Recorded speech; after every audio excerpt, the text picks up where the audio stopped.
now what I was saying was they were over here the other day. We just got done playing poker. Right. And these dudes were just a little zilched, a little too zilched, a little too zilched. Uh-huh. And all of a sudden, bro, look, it's like midnight. All right. I'm tired. I'm getting older, man. I'm 33. Yeah. How old are you? I'm 37. 37. Yeah. So you feel me? Yeah. Yeah. Do you hear me? Yeah. And then I'm sleeping. It's like 12:30, 1 o'clock or some shit. All of a sudden, I just hear people beating the shit out of each other downstairs in the basement. And there was like, 5 people over? Yeah, 5 or 6. Adriano, a couple of people. And I'm like, all right, so, I got a gym over there with like, gloves and shit. And so they're over there boxing. And I'm like, man, hey man, just wrap this round up. Yeah, you know what I mean? Like I'm trying to go to sleep. Yeah. There's a little ass house, like, and so they weren't doing it. They were still just like it was like bro. It was like I thought this was like literally a boxing event was going on downstairs. I mean, I got applause going on. Yeah, bro. I got commentating going on downstairs. I got people breaking people up. This is what I'm hearing. So I go downstairs. I'm half asleep. I'm like, hey, man, I'm for real. Y'all got to break this shit up. I'm tired of shit. I'm trying to get these kids to sleep. Just wrap it up. Yeah. So all of a sudden, I go back and I lay down and I just hear, are y'all ready? Go. And so it's just whispering. And so all you hear is, yeah. And I'm like, but they're all like, hey, go. Yeah. Hey, defend. I'm like, are these dudes really running a fight club? Like whispering in the basement now? Like, come on, bro. And so, dude, I let it go on for a little bit.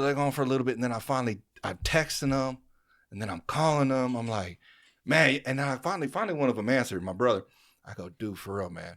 Wrap the shit up. Yeah. I ain't trying to be no asshole. Wrap the shit up.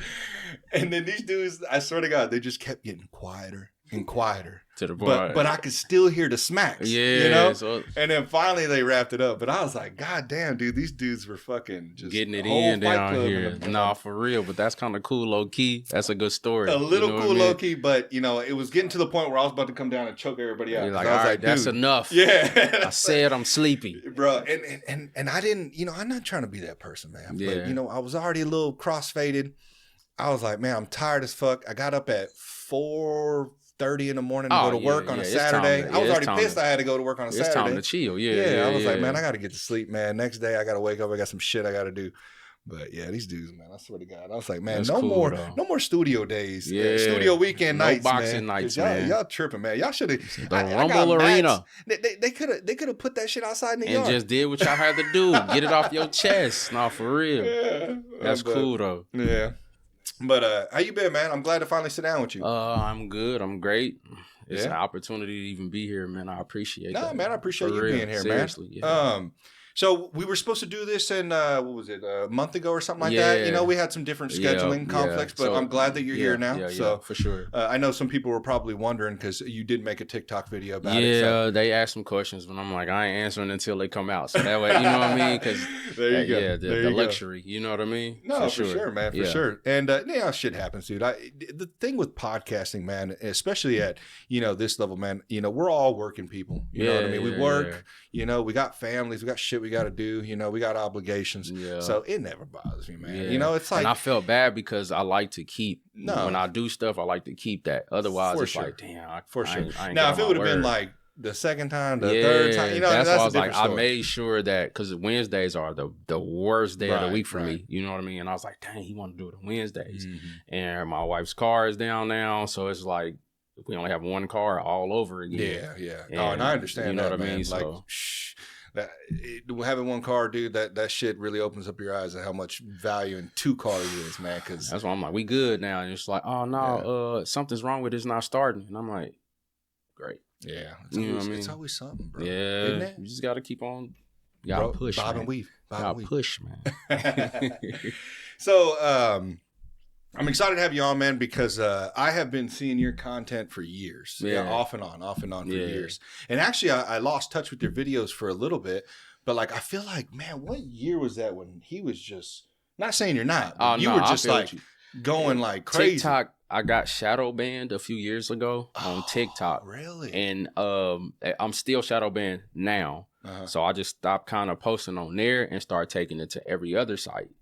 And like I can post a video today and TikTok will only give me like 100 views. With all those followers, I don't know what happened. I don't know what I said. I don't know.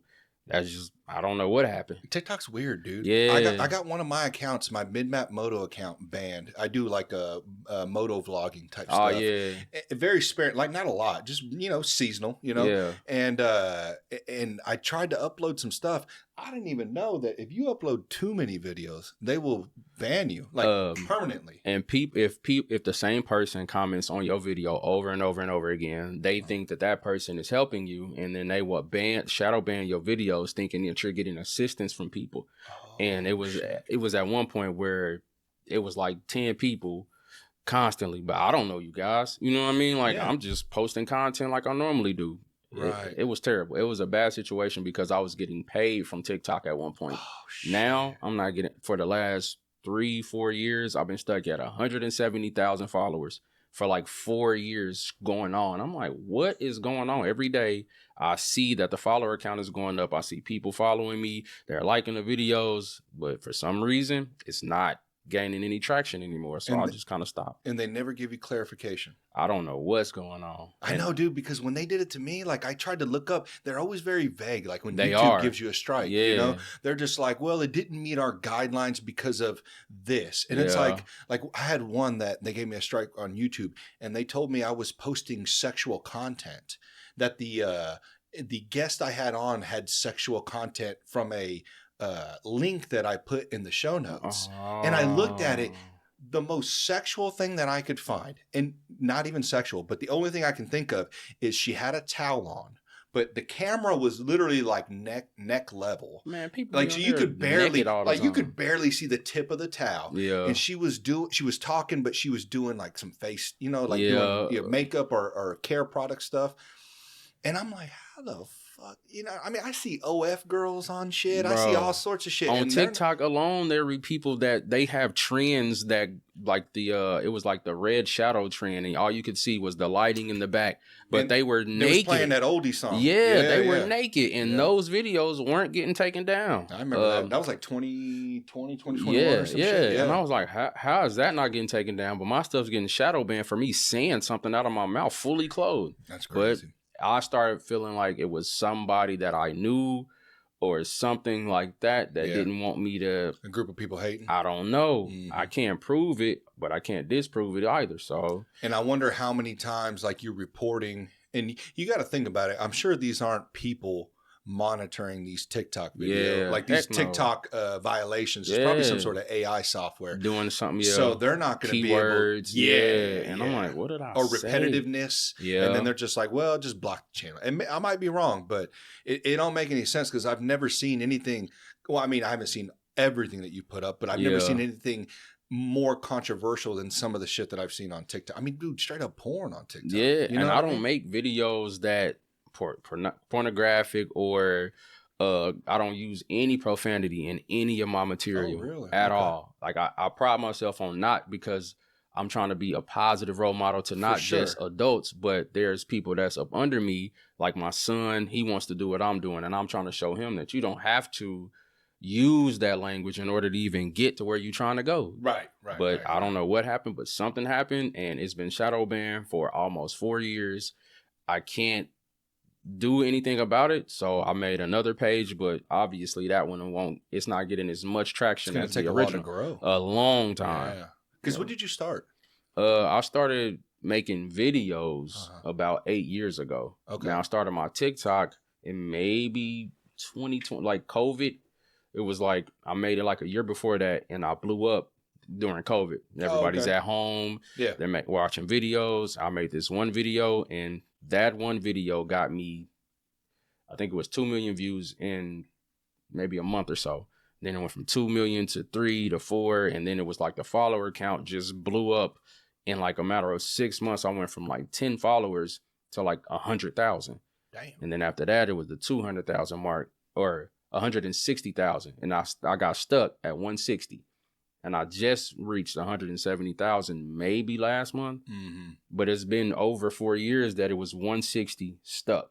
No more than that. Yeah, you weren't that the momentum you were gaining, it should have continued. And that's what I'm saying. Because every day I see followers on there, there's more 20, 30, 40, 50 people, but it doesn't show that on the count. And I'm like, well, I don't know what's going on, and I can't prove that. So, hey. You haven't tried to contact TikTok at all? Not at all. You should, bro. Yeah. Maybe there's a lot of content creators here, man. And I know a lot of people that know your stuff. So maybe there's something, I'm sure you know some people in the same world. Yeah. Maybe you could reach out to them, man, and they could probably help you out. Because that's bullshit, man. That's not right for you. And people say that all the time, that they see that, hey, man, I haven't seen you post. I post every day, but they don't put it in the algorithm anymore or something. Right. So I don't know what happened. Well, that's what I was thinking, because I was like, man, I remember when he came out, and I mean, it was everywhere. You were everywhere. I would see you. And at the time, like, that's crazy. I'm like, okay, so I see him. And then, like, I came across your stuff, I don't know how long ago again. And I'm like, yeah, I remember this dude. I was like, I wonder what happened to him. I started looking through your stuff. I'm like, well, he's still posting every day. So I was like, I wonder what happened. So for a while, I ain't gonna say I found the method, but I started posting 4, 5, 6 videos every single day for 6 months. That was the only thing I was concerned with. I'll go to work, I'll make content at work, outside of work, on the way to Quick Trip, then I started getting people that wanted to do promotions with me and fast food restaurants and all that. And it was like, I don't know what happened, but that TikTok situation slowed everything down, because that was the main traffic at one point. Right. Facebook was already mediocre, kind of dead. So it just started picking up. Now Facebook is the only place I really post, because that's the main place that pays me now. Oh, I didn't know that. I need to follow you on Facebook. Yeah, that's the main, because I don't use Facebook as much. See what I'm saying? Yeah, because the only reason I have an active Facebook account is because it's connected to my Instagram. So everything I post to Instagram automatically goes to Facebook. And that's for vice versa for me. Everything I post on Facebook automatically goes to Instagram. My Instagram got hacked a couple times, so I had to make a few Instagram accounts. It was just, it started becoming, you know what I mean, like a nuisance for real. And it started almost discouraging. It was. Yeah. It almost became a job again, and I didn't get on there for that. I was just trying to make content to make people laugh, because that's what I like to do. I know, bro. Dude, you're fucking the gas station videos. That's what did it. That's what did it, bro. Bro, that's what did it. Oh my god, dude, those videos would crack me up, bro. That's what did it. And even that one, dude, the one that we were just watching earlier about the white hoods. Oh my god, bro. Oh my god, Wichita, Topeka. I think that's what got me shadow banned, bro. They was not happy in them comments. They was not happy in them. It was so many negative comments, bro. Hundreds. It's comedy, and honestly, we all know stereotypes, bro. They exist for a reason. In the world, and it's like, I don't know. I think, I'm not gonna say everybody in the new generation, but this new generation they're not like the old. They're more sensitive. Right, you know what I mean? It's like, you can't take much. Yeah. And I think once you hear a comedian say something like that and they don't like it, I'm gonna report this video. Yeah. And I think that's what happened. I can't prove it, but I can't disprove it yet again. Right. You know what I mean? I understand. Yeah, I think that, there are pockets. We've seen it largely over the last, when did kind of this woke nature start? Man. Like 2016? You want to say COVID? Like, it just 2017. Well, I mean, because I don't think, and I understand how you feel on that with the new generation, but I do see there's a lot of them that are tough skin. You know, like how we grew growing up. Yeah. So I think, the pendulum, I say this all the time, it swings. Yeah. So I think sometimes when it swings so hard one day, it'll naturally correct itself. That's a fact. Now I wish it would stay balanced, but it normally doesn't, unfortunately. Yeah. But so I still have hope for the newer generation that they're able to kind of take jokes and understand these things. And we're seeing it, but you're also battling, like you said too, these internet warriors that are going on there. And like just sensitive as hell, bro. Like, they don't understand how to be able to take jokes and understand jokes and actual, like, somebody being malicious. And that's why I'm like, I don't make content to be malicious at all. Anything that I do, I try to find the laughter in it, the humor in all of it. Right. Because if you live the opposite way, it's like you're super serious all the time. Like, bro. I think if you take it to heart, I think then it's probably true what he's saying then. I say that all the time. And for that specific individual, I think that same thing. I kind of think like, that's why I don't try to touch on a lot of topics anymore, because I don't know what it was that got me banned. But I thought The Whitest Neighborhoods was like one of the funniest things I've done. And, spot on to me. And honestly, it got so many views. It was ridiculous. But it got banned a couple times, so I had to repost it. And then I had to put like hashtags in it in order to keep it. Warning. Disclaimers. Yeah, stuff like that. So I don't know. It worked out for the most part with the views, but it kind of slowed it down at the same time, and it became a job instead of just videos. But to me, it's like you're balanced. Yeah, like, I try to be. Everybody get to smoke with you. Yeah. So why is it an issue? I don't know. You know what I mean? It don't make any sense to me. And I can't pinpoint it. But that was just one of those things where it was super discouraging to make videos and then somebody would flag it. Right. So now I have to, what did I say? And then try to change it. That's not me. Yeah. Now I'm making it to adjust what they say, but it's like, that's not what I wanted. I didn't get into it to do it that way. Yeah. It was frustrating, but that's why people are taking off to different platforms, man. Because too many people are getting deplatformed. Too many people are, I mean, like you said, there's finances you're relying on. Yeah, these things, like that was a good amount of money at first. It was crazy. Exactly. And it's paying off for your hard work. Right. Granted, it's their platform; they can do whatever they want. But then again, man, let's give reason. Let's be reasonable on how you're. Because if you let women be on there naked, basically, and then I say something, well, that's not equivalent to her, because a kid is gonna scroll past that and see her barely have any clothes on, and it's like, oh, you're okay with that, but not with what I say. Yeah. Something's weird. Or I can watch literally shootings all the time on TikTok. I didn't you endorse violence. Exactly. But you don't endorse comedy. Hey, man, you get it right on. I don't know, man. I get discouraged even talking about it sometimes, just because it sucks that I can't get it the way I want it. But that's why I start making different content. So now I don't even just talk about the gas stations anymore. I'll talk about places you can go, restaurants you should eat at, safe neighborhoods. Now my main thing is the Chiefs. Well, if you're from Kansas City, most people love the Chiefs. Right. So that's my next thing that's actually taking off right now. And I'm just trying to focus all my energy into that avenue. But I think that's very good that you did that, because you didn't let something hold you down. Oh, man. You're like, well, okay, well, if you're not going to mess with me on this, then I'm just going to create something else. You ain't going to stop me. You can't. But it's still sad to me, because I think that you should still be able to do the OG content you were doing. You know what I mean? The original that's shit. What I enjoyed. Yeah, but you know why it is, bro? I'm telling you, because they don't want unity in a sense. They don't want to be able to let people have that thick skin. They want you to be sensitive. They want you divided. They want you guys fighting. That's what they want. And so when I make this content, like anywhere that I go now, it still to this day, people either ask for a picture or they say the same thing. Those gas station videos, and I tell people all the time, when I make those, I'm being funny, but I'm also being honest at the same time.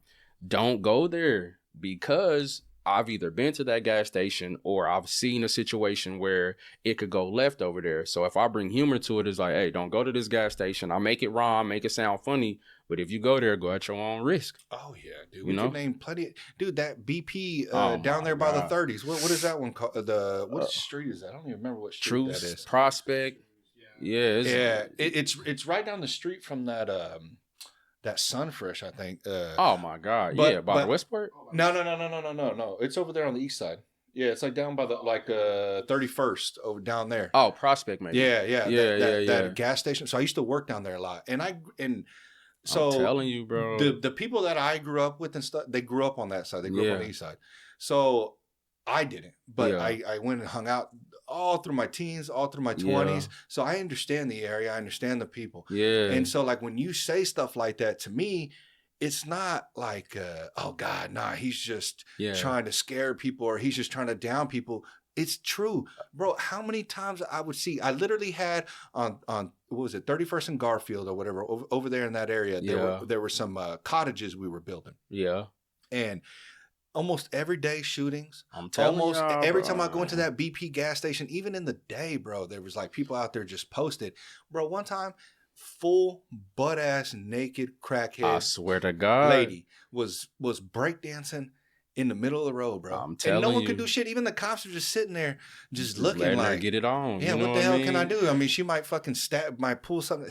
I don't even know. Or get up on you naked. I don't want you on me, all that juice or whatever you got going on. Like, nah. Ain't bathing fucking 2 weeks. You feel me? Like, I'm telling you, you got the musty butt. Nah, I'm cool on that. But it's one of those situations where I'm just glad that it happened, and I'm the person that, because I'm from that area. You know, I was born and raised in Kansas City. Saw the ugliest of the ugly, just like anybody else who was living over there, because that's what the environment was breeding at the time. And I just thank God that I didn't let it consume me. You know what I mean? Because I could have easily like, well, I'm a gangster.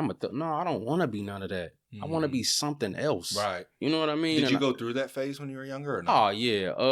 I tried to be but at heart, that's not who I am. And I just knew that, but you were trying to fight peer pressure. As a teenager, of course, I went to De La Salle Education Center, which was right on 39th and Mayhem, right next to Truce. So that bus stop from Truce all the way, or from 39th all the way to 75th, I had to catch the school bus sometimes, but mostly I caught the Metro. And you imagine the stuff that you see on a public transportation, man, it was wild. Stabbings, fights, shootings. And I'm going to school, you know what I mean? All while trying to get an education, I have to get on this bus and see grown-ups, adults on drugs, constant. It was a negative environment, but I just didn't ever let it overtake me. I get it, man. It's hard too, and I'm glad that it didn't, man, because that shit's fucking. It's difficult, man. Yeah, you know, because when I grew up, we moved out of from the West Side when I was, I don't know, mid-elementary school, I think it was. So they got me out early, thank God. Yeah. But, you know, I was a dumbass, and I still liked to hang out down there. We had family, friends. Of course. So I grew up thinking that I was this gangster and blah, blah, blah. But I feel you on that. I wasn't. You know what I mean? And it's even worse because it's like, man, you're at school up north. You know what I mean? Like, what are you doing? You know what I mean? Like, and so it's, but when you're that age, man, it's difficult because you want to be able to, relate to the people that you're hanging out with. You want to embody it and be what they are. You look up to these people. I do. Yeah, and it's like, for me, it was even harder because, you know, I'm mixed. So my mom's white, my dad's Mexican, but I look predominantly white. Yeah. So like I would get a lot of shit, you know, from the people that I was hanging out with, all the Mexicans I would hang out with. You know, white boy this, white boy you ain't shit, blah, blah, blah. Yeah. So I was always trying to prove that I was. I get that. And thank God, man. And I've been in some thank God, because I've been in some very hairy situations, man. Not for real. And I'm very fortunate, and it's sad because a lot of my friends are not. But like, I'm glad, man. I'm glad that I had my kid when I was younger. Yeah. I wish I would have been able to set my life up a little better for my children. But honestly, man, you know, my daughter saved my life, man. Because, you know, and even at that time when she was younger, I was still being a knucklehead, but I always made sure I was at work. I was still trying to do. She had everything. She had a roof over her head. I moved out when I was 18, got an apartment. You know what I mean? And did what I had to do. And from then on, just kept getting better and better. So, all right. So, when I was young, my dad passed away, and he was the only one taking care of me. And my mom, she wasn't in her right state of mind all the time. You know what I mean? Right. So, I never disrespect her. I love you because you birthed me. You know what I mean? But we just don't see eye to eye with raising children. You know what I mean? So, I always knew that since my dad, you know, he took care of me and my sister. He ended up passing away from cancer. So after that, I was kind of like, well, I'm in the streets then.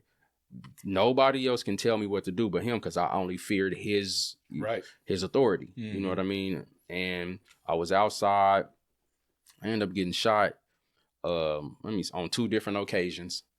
But nobody's aiming for me. I'm just at the wrong place at the wrong time every time. You know what I mean? Right. And the second time I got shot, I realized that you're not about to get too many more of these chances before either you're paralyzed or you dead. Yeah. So I decided that, man, I don't want to go out. I don't want to, because I'm going out with people who I think is cool, but these people are into beefs with other people in the city. Right. And I'm claiming that I'm with you guys. So every time somebody sees me with y'all, of course, even though I'm not really into what y'all into, I'm guilty by association. Yeah. And I figured that out early.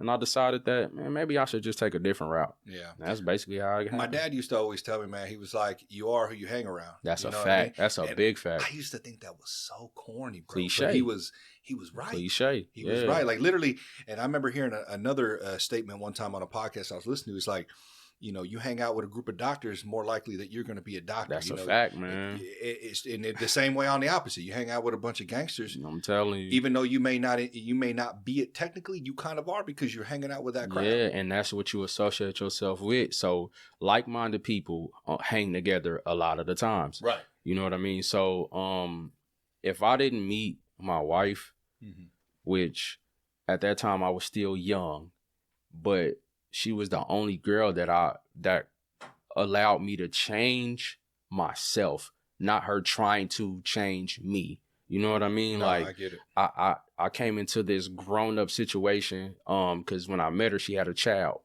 and I'm still out here trying to play around, but she's on grown up mission because I got a child. I have to take care of this child, and I don't have time to be playing. So when I got with her, I understanding it's a package deal. You got to grow up because there's a child involved. It's not just me. And I can't put either one of you in a situation where I can get you hurt. That's true. Because I wouldn't feel right doing that. And again, my daddy raised me not even in a gangster type of vibe. He was a player, more of a ladies man type of guy, a goofy ladies man.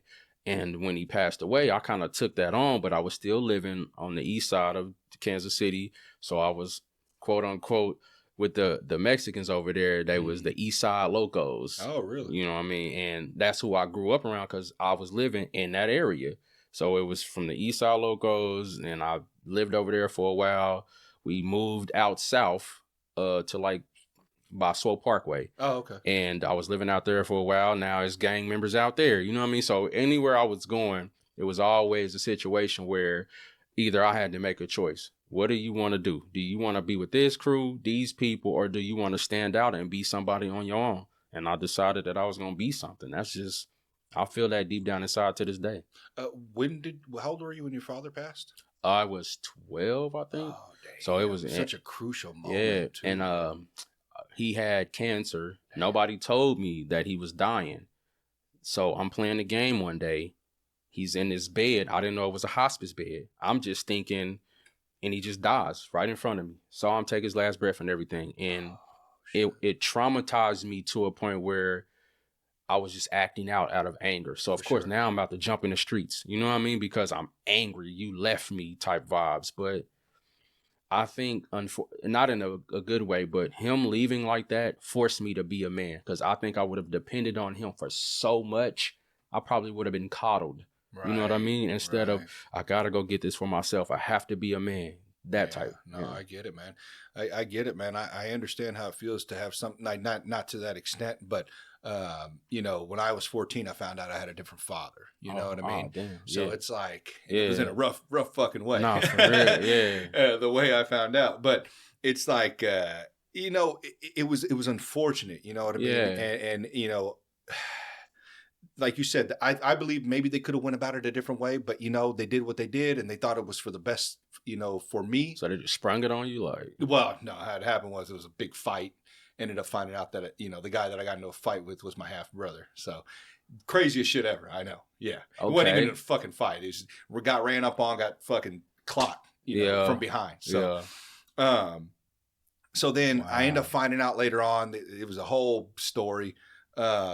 End up finding out later on, but I know what you mean by that because that's how I felt. And I tried to hide it like as if it didn't bother me or anything like that. But I was just like, fuck it, I don't care. You know what I mean? Like, I got lied to. I got, I'm pissed off because this dude, I want to meet him because I'm curious, but I'm pissed off because he basically sold me for child support. You know what I mean? Like child support. So no, I get that. Like, I was upset. You know what I mean? Like I was upset at everything. And so I just, drugs, alcohol, hanging around with the wrong people, and then just didn't make a lot of great life decisions, and jacking cars, going to jail. You know what I mean? Like it was just, it was a confusing time, man. You know what I mean? And that's why I was wanting to hit on how old you were because, it's a that teen time period, man, that's a crucial time period, man. So my wife tells me all the time, and I say this to people, especially my kids, I could have chose to be anything in the world at that time, anything. And I knew that it was like, since I was young, something in me was telling me there's something greater in you. And I couldn't articulate that, but I just knew that I was supposed to be somebody. I was born for some purpose. I always felt that, I just didn't know what. And once this lane started coming about and I was able to reach people, I realized that I'm here to make the world laugh. That's my gift. And as long as I'm using that, I'm going to always be happy inside. You know what I mean? That's just really what it is. You know, I think everybody has that gift. Yeah. I really do. And not to be corny or cliche, but like, I'm not saying everybody is going to do what you do or be the next Tom Cruise or be the next whatever sports athlete, but everybody can contribute in a beautiful way to society. They can. And I think what happens is, and why we say, oh, that person's gifted, it's because that person put in the work. That's it. To obtain that. You know what I mean? And I think everybody else could be gifted in their sense, even from the smallest of things, of just being a good person in their neighborhood and like or being a helping a person in need or whatever. There's so many endless possibilities, but it's the fact that they just give up. And it's hard. Don't get me wrong. No, it's hard. For sure, bro. I break down too, and I lose direction, and I don't know sometimes exactly what I'm going to do, or I feel hopeless, or I feel like, fuck, man, like I don't want to do this anymore. You know what I mean? Yeah. But man, if you just like wait a couple of days, man, and just I'm telling you, let that settle down a little bit, try to think straight. You know what I mean? And then you may think differently. I get you. You know, but I'm sure you, like you said. So it took me, if I'm being honest, I was making videos for like 4 years. Nobody. Yeah. 1 or 2 views, 6 views, 7 views, 5 views, 0 views. I wasn't doing it for the views. I wanted to make money off of what I was doing in order to feed my family. Like, I was working and everything, but I just felt like, for example, I saw DC Young Fly, great comedian, actor, you know what I mean? I wanted not to be like him, but me and him, I felt were the same. Yeah. We just crack on people. I'm naturally funny. Right. I'm a good vibe. You're somebody who you looked up to. Yeah. And I never tried to be this something that I wasn't. I always pride myself on being who I am because there's only one of me. And I was talking to my son the other day. I know I'm jumping around, but no, you're good. I was telling him in the car, I was telling him, you're special. There's only one of you. I said, don't ever try to be like nobody else because the world don't need another them. They need one of you. Right. And you have a specific talent and a gift. And you always don't never forget that, son. So anytime I get an opportunity to speak to him, since my dad couldn't tell me that or didn't have the opportunity, if I ever leave this earth or something happened to me, I want to instill those type of things in them. So when they grow up, my dad told me the right things, positive things, not just bull crap that don't really hold no weight, you know? Yeah, no, I completely agree. And also too, it's like not just telling them that stuff and then just like, all right, yeah, you figure it out. It's coaching them through it, you know, and giving them, like, I try to give like real world examples, you know, and maybe people sometimes think they have to coddle their kids from like maybe their past or maybe I get what you're saying. Yeah, like, or maybe real life scenarios. But like my daughter's 14, man, you know, these next 4 years are crucial. They are. She's hitting high school, freshman this year. Same as my son. Yeah. And so like I told her, this is going to be your next 4 years is like the make or break on what you're like the momentum that you're going to have afterwards. For sure. When you get out of high school. Yeah. I was like, there's always a guarantee that you're going to have this room in this house.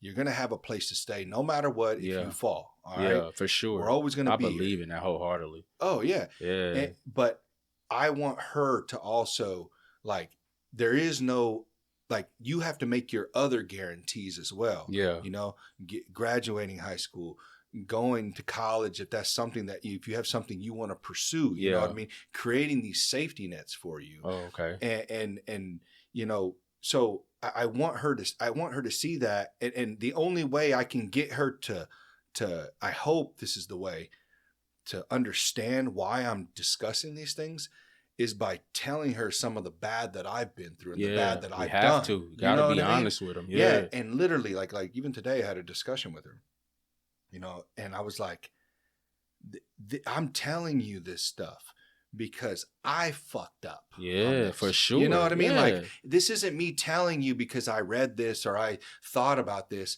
Like, I'm telling you these things because they were embarrassing for me. Yeah. And I know that I'm just dad and I'm just like, oh, that's dad telling me, lecturing me again. Man. But man, I'm telling you, and I hope to God you hear this from somebody else because you'll probably listen more than you listen to me. They will. That's a fact, but they will, bro. But I'm telling you right now, like what I'm trying to do is setting you up for better success than what I have because, man, I was real with her, bro. I told her, I was like, this economy right now, I was like, your dad's been in a trade for over 10 years and still struggling. That ain't how it's supposed to be. It ain't, man. And I'm trying to get you ready because I'm worried it's going to be even worse for you. Listen, being an adult, there's no, a parent, there's no rule book. Yeah. Everything is not free for all, but there's some guidelines. Yeah, there's some books out there you can read, but still, it's still for the most part depends on the situation. Yeah, you know? So I think real life experiences is the best thing for kids. So you telling her the truth, me trying to tell, that's the most important thing you can do. Don't hide it. You know what I mean? Right. Just be honest because that could potentially make them not want to do it. I'm not gonna tell you not to. I'm gonna tell you why you shouldn't. Now, if you decide to, that's on you. Right. I'll be there for you, but that's on you at the end of the day. And I try to tell my boy, because they're boys. You know what I mean? You won't be a kid forever. Eventually, it'll be a woman looking to you for safety and provision. And I have to get you ready for those things because I had to get ready on my own. There was nobody giving me any game as a 14, 15, 16-year-old boy trying to figure out and navigate life without parents. You know what I mean? And it was tough, but you know, it is what it is. I completely agree. And you know, I think really what it comes down to too, man, you know, to even discuss, like, I like how you're making some of the videos on some of the violence that goes on in the city, man. You know, and it's fucking crazy, man. And these, I watch this shit on the news and it's always like, well, we need more of these community, like, like these organizations that create these things. And they're like, yeah, this is going to change. Work. It's not, because they don't understand, man. It's like the household has to figure this shit out, man, in order to fix it. Yesterday or Saturday was the 100th homicide in Kansas City. And it was a 16-year-old girl that died in a drive-by shooting. Didn't have anything to do with whatever was going on, but was the victim of something that she didn't play a part in. And how many stories you hear of that? Many. Exactly. So, like the first time I got shot, a 16-year-old girl died, shot in the head, dead. So you got shot and she got shot? Yeah, she wasn't even supposed to be there though. Her mom didn't know. She snuck out of the house to come to this party. So all I remember, and it is so. I get the chills every time because that could have been me. Right. I just kept hearing them say, somebody call her mom and tell her what. Somebody call her. So her mom's going to have to get woke up at 3 a.m. She thinks her daughter is in the bedroom sleeping, but she's gone. You know what I mean? Bro. And it was senseless. It didn't involve me or her. I don't even know why you did what you did, but you did it. Mm-hmm. And you can't explain that because the mom don't want to hear that. Her daughter's gone. Yeah. This violence is out of control in Kansas City. It really is. Oh, God, dude. Where'd you get shot at? On 43rd and you talking about what body part? Like where? In the butt. Oh, that was the first time. Shit. Yeah. But I didn't know. Pissed. No, it was. That's like straight bad boys, you right feel there. me? I didn't know I was shot though. The adrenaline was so, Marcus. He was sitting on that cushion for a while. He was. It was something similar to that, but it wasn't as bad.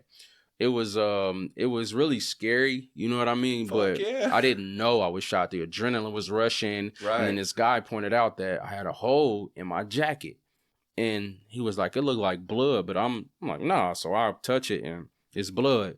So Did it go directly in, or did it like go in and out? It went like right in and stopped right there, like really? Right there in the right cheek, man. Damn, it was numb. So I didn't feel as much pain as the second time. Now that was like the worst. Where was that at? I got shot in my leg, but it traveled from my ankle all the way to the back of my calf muscle, and it was sticking. It was sticking out, so you can see the gold bullet through the skin. That's crazy. And the ambulance or the hospital people couldn't take it out. They just said it'll fall out on its own. And one day I'm at Ruskin. Heals, I was playing football and it just came out. I never found it though. That sucks. I was hoping that and they was like, boy, it's gone, Reggie, look. And I'm like, dang, I was trying to find it. Damn. But I just thank God that them situations wasn't, life-threatening. Anybody got a magnet detector? You I feel me? I don't know though. I guess it's probably a lead bullet. So I don't know, but it was one of those situations where I wasn't involved in any of it, but at the same time, being in a situation where somebody doesn't care about life, it don't matter where you are. They could do it anywhere, Dude, that's super sad for that young girl. Yeah, I couldn't imagine being that mother. I would flip. I'd go psychotic. I'd lose it. I'd lose my mind. You never know, and that's why I try to tell my sons, I'm glad that y'all in the house a bunch. I bought you PCs and games, and you're not outside for real. Mm-hmm. It's good, but then again, you still have to get real world application because you got to learn how to be out there, right? Eventually, you know what I mean? Oh yeah, I was just at a sports. They like before the high schoolers start sports, they have a big meeting for all the athletes. Oh right. So we went there. This is my first time seeing this. I mean, I played sports in high school, so I just don't remember going to one of these meetings. That was like 15 years ago. But we're sitting there, and the coach, which is funny, he was a head coach at North Kansas City when I was there for high school. He was discussing, he's like, hey man, to all you teachers, because to all these parents, he's like, let your kids start to grow up.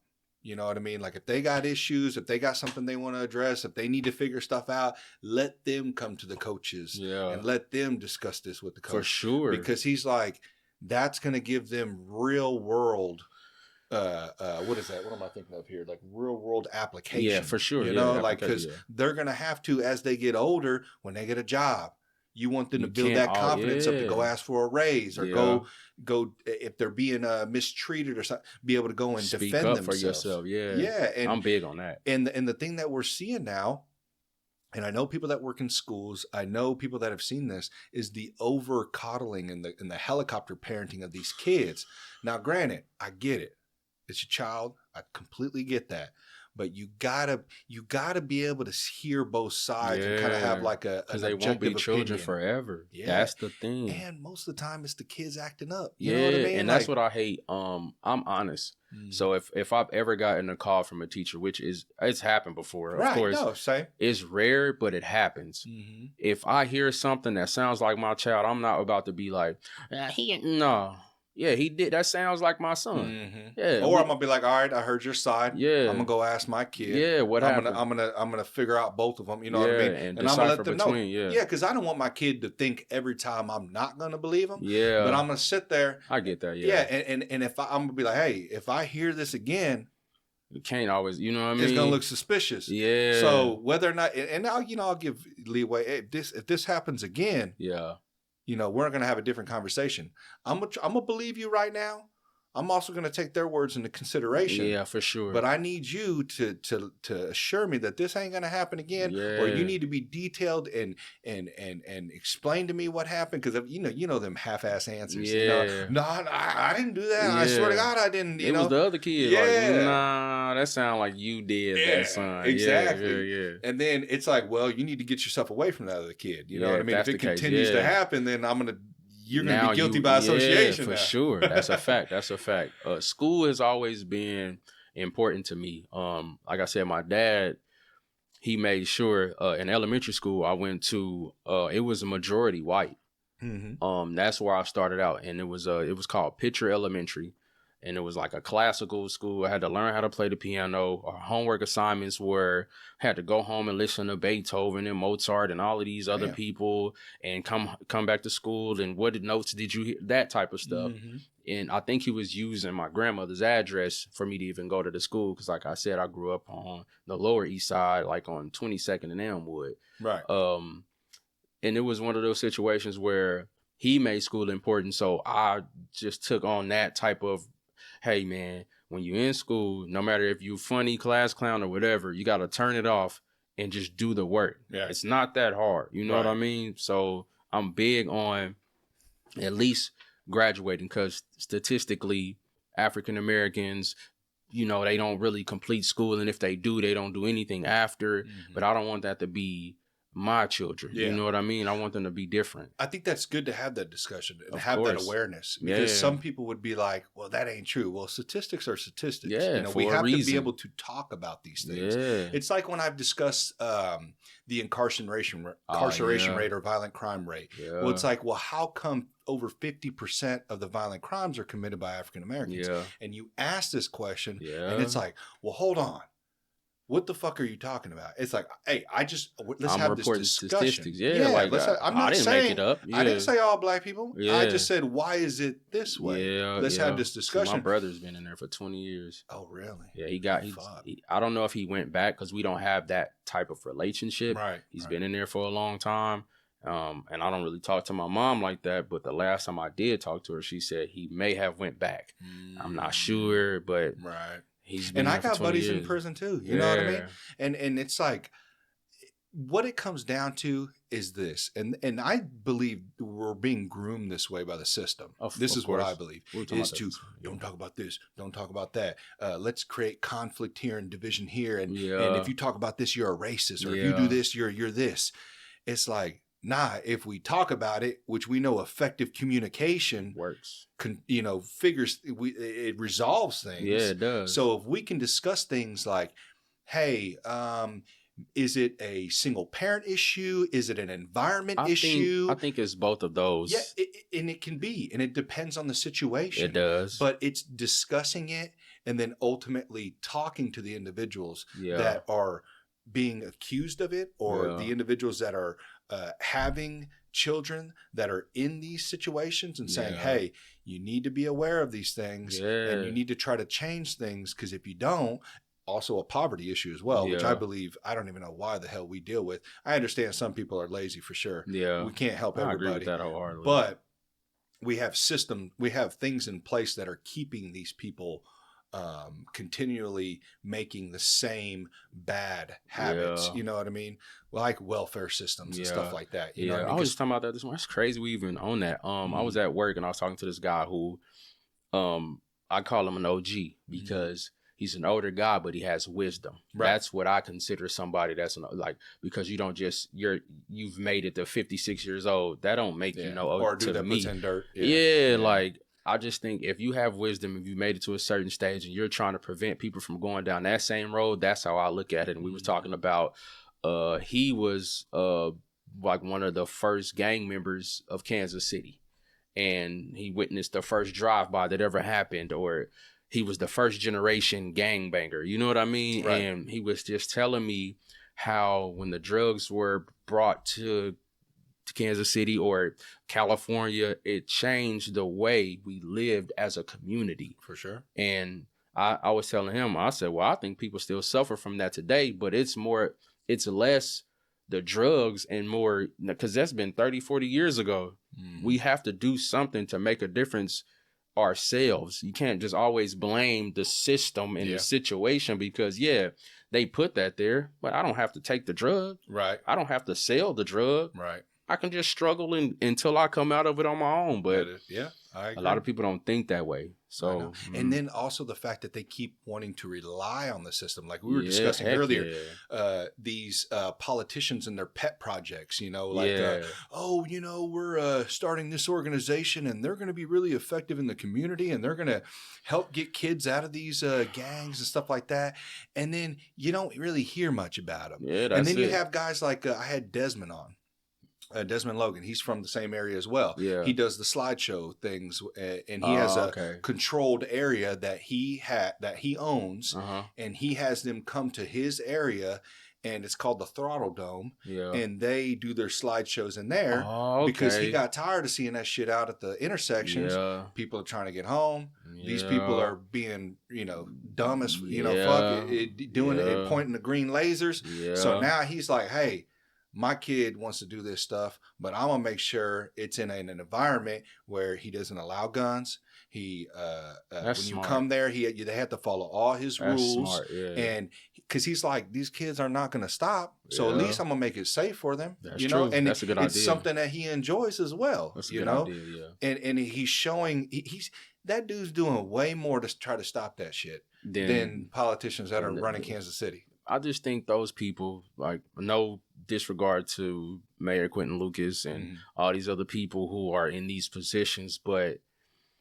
if you're not from that, it's almost impossible to reach a kid who you don't know how to reach. Right. So you're telling me, oh, I'm going to build this community center and this is going to make it better for them. That's only going to work for the kids that ain't even doing that. Right. It may catch one or two of the strays, but low percentage. But 9 times out of 10, that's not going to fix the problem. Gun control, they going to get a gun regardless. Yeah, laws don't stop. We know that. Laws don't stop gun shooting. It don't change nothing. I don't know what the solution is. I just know that it starts with one kid at a time in my house. If I can help my 2 boys not be a statistic of what they see or what they think of us on television, then I feel like I've won. But you just said the answer right there. Yeah. Fathers in their sons' lives. I think that's important. And daughters. Yeah. That's important. That's very important, man. Yeah. And I know some people aren't fortunate enough to have that. But you need to be able to look at yourself. And this isn't me preaching as if my relationship is perfect, because it's not. Yeah. I'm speaking because I've gone through all the bullshit. Yeah. And I understand that relationships, it's very difficult. Yeah. I do. But you guys have to put that shit aside. You have to. And you have to look at the child that you brought into this world. No matter if you're poor or whatever you're fighting, no matter if you're going through struggles, we're all going through our own struggles. But you need to be able to look at that kid and you need to make that your priority, because they are going to end up being an adult in this society. And not only that, if let's say you had that kid at 18 like I did. Okay, you might be still in that mindset and you might still be doing these things and continue to do them for 10, 20 years. But there might be one year where you finally grow up and then you can't control that individual anymore. That kid's 25 years old and still robbing liquor stores or still out on the stoop, doing dumb shit. You got to start on them early and you have to be consistent. And I do feel like, not even just African Americans, but if you don't have a father in your life as a girl or a boy, this world has a way of being a father to you, whether that's in drugs and alcohol, gangs and violence, sex and whatever it is, it has a way of parenting the situation. And in this day, technology can be your parent, because the internet teaches you anything you want to know. You can look on the internet and find sex, drugs, murder, money, how to do this, whatever you want to do. And if you don't have a parent at least guiding you some way, then that's going to raise you. Because that was the situation for me. I think it was easy to fall into what everybody else was doing because everybody else was already doing it. And it was easier to fall into that versus let me stray away and try to find my path and see who I am and what I want to do in my own life. And that's why I'm just really proud of myself that I didn't follow the wide road. Right. You know what I mean? No, I get it. And like you said, if you don't parent your kid, other things are going to parent them. Music, movies, that's the main other people. Thing. That music is dangerous nowadays, bro. A lot of the reasons why I ended up the way I was. And not only the people I was hanging around embodying the music, the movies I watch, growing up watching Menace to Society, American Me, Blood and Blood, all this shit. And it's not even that my parents weren't good parents. They were. And if you ask them, they probably could be like, yeah, we could have done some things better to maybe have helped you not go down the route you did. But still, flip of a coin. We all know that. Yeah, that's true. And on parenting too, I'm not even only saying single parent households. That is an issue that we need to discuss, but it's also 2-parent households, and it could be people with money. If they're out working all the time, if they're out vacationing, if they're out just leaving their kid at home all the time and not putting them in some type of sport, some activity. Yeah. If they're not sitting there and having these conversations with them, the kids are eating dinner in their room by themselves all the time. Yeah. You know what I mean? Like, that's still not good parenting, and you have both parents in the household. That you know? is true. Yeah. So there's many different factors. It is. And when single parents feel targeted, you shouldn't. You should still be able to discuss these things and be aware, so that way you don't commit the same thing. But also, too, that goes for two shitty ass parents as well, or two parents not doing the work. Yeah, that is true. Yeah. I think so. That fact that me and my wife had to work a lot, so we weren't at home as much because we're both at work trying to provide a lifestyle. Now I'm glad that my wife, she works from home, so she's always at the house now, and that's been good. Like for over a year and a half now. So now I can monitor you at home. And I'll go to work, and when I come back, it's like we have this dynamic, you know, especially as we're getting older, learning how to communicate better with each other. Because when we first got married, we went to therapy first. That's good. You know what I mean? And she was my friend before she was ever my girlfriend, my fiance, or my wife. We always had this deep bond and connection, but I didn't have nobody taught me how to talk to women or anything. So I didn't have a game, quote unquote. Right. So I didn't ask her to be my girlfriend right away. So I was friend zoning myself because I didn't have the courage to be denied or rejected. Right. You know what I mean? So it was like we got together and we made this beautiful family together. And it took me a minute to learn how to just communicate because, like I said, I knew my dad loved me, but he wasn't alive long enough to even give me the, hey, son, I love you, to tell me that. So I make it personal about me.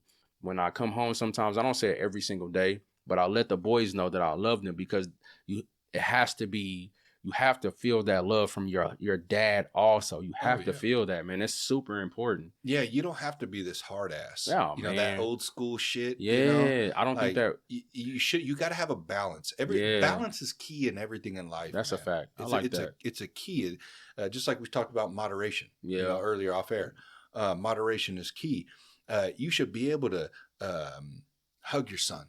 And kiss your son, you know what I mean, and tell him you love him. You know what I mean? I think that's important. It is, they man. Need they that. need that. Yeah. They need to feel that affection from their father. You know what I mean? So that way they don't grow up like how you felt. You felt like something was missing. Yeah, like I knew he did, but he never told me. Because there's some people that wouldn't have figured that out like you did. Yeah. There's some people that would have just and I've been guilty of this, committing the same, you know what I mean, generational cycle. That's what happens. Yeah. And I believe that there are curses that come from the past.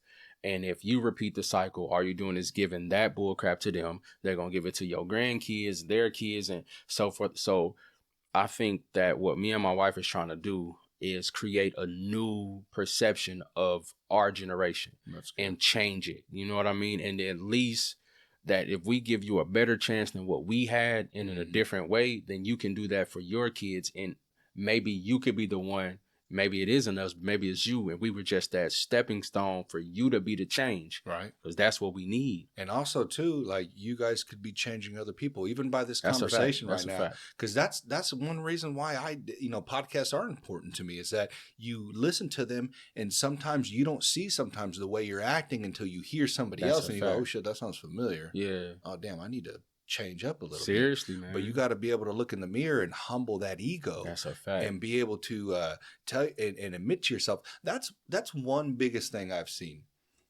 is that people have an issue admitting when they're wrong. Okay? I think that's the society has made it like that. Right. I tell people all the time, all social media should have a dislike button as well because you have to like this. Yeah. You have to love this. There is no dislike or unless you make a comment, but it's people become so subscribed to this notion that, oh, you have to like my stuff. Mm-hmm. And if I don't, then I'm a hater. I could just be telling you the truth, trying to help you. But people would have a hard time. It's harder to take figuring out if it's hate or if it's actually real criticism. Yeah. Real constructive criticism. So it's like you just said, you have to find that medium, that balance of telling people the truth without hurting their feelings because like I said, not everybody in this generation, but there is a high capacity of sensitivity going on, and not willing to accept the truth in some ways. Right. You know what I mean? No, I get it. I think what needs to happen is that like males and females need to just break out of their circles. Yeah. Depending on if it's something healthy, then yes.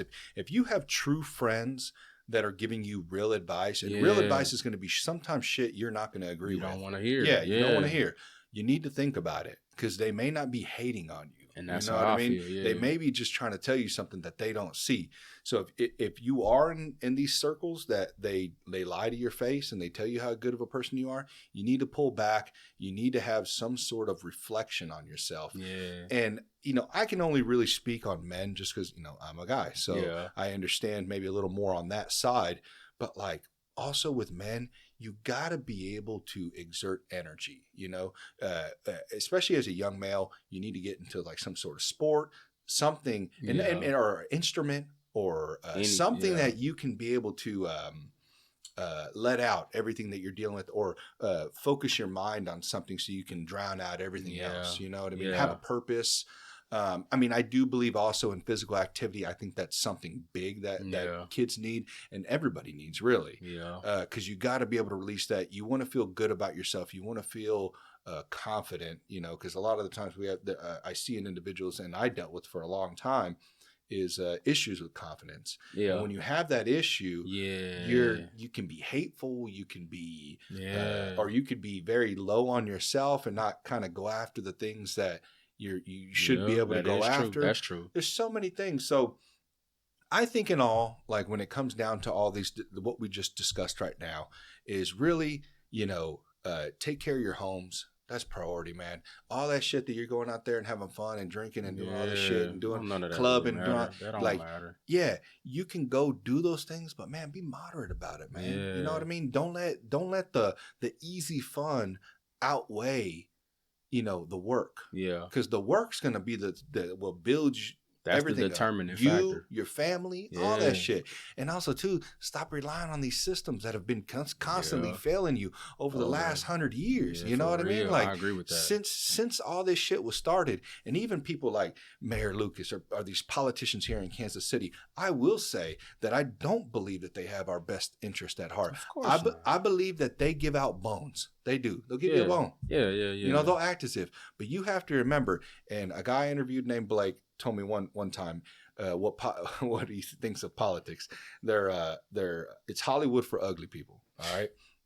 Now, granted, people might roll their eyes, whatever. That's kind of funny though. But kind of look at it, man. Like all these dudes and these chicks that are in this game, like they're all trying to climb this ladder. Yeah. A lot of I can't say all of them. There's probably some good ones. Ultimately, if they get high enough, they end up getting corrupted.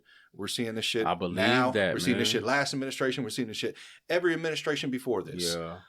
You can't rely on these people, man. They have constantly showed us that they are not going to fix, because why would they fix it if it only gives them more money, more security, more jobs for them, for their people? That's what they care about. You know what I mean? So ultimately, instead of us always, waiting on them, like you said, let's start fixing our households, fixing our communities, getting together, doing these things. And there are people doing this right now, but we all have to kind of help. And even myself, I'm not going to say I'm the best at this. We all fall short of whatever. Yeah, like I see these people out picking out trash on the highways. That's something that I'm like, man, I need to do something like that. I think about that, but I'm like, I'll just keep dropping past. Like I do think about it. No, but you could find these organizations. You can go, even if you only help once a year. That's better than zero. You know what I mean? Or even if you see trash in your lawn, pick that shit up. That's my. Or you're walking around the neighborhood. Older. Yeah, like when I was young, I didn't care anything about it, but it's like the older I get, it's like I can't stand. Let me reach down here and grab this. Who put this piece of paper in my yard? So one thing that I don't know if you ever heard of the clothing line Made Mob. All right, so I think I follow him. Mark Lanou, I grew up with him, Southside Kansas City. Okay. He used to hang with us a little bit. Situations happen, and he made it. He was like, he's done hanging with us, and he decided to do something different, which I love and respect.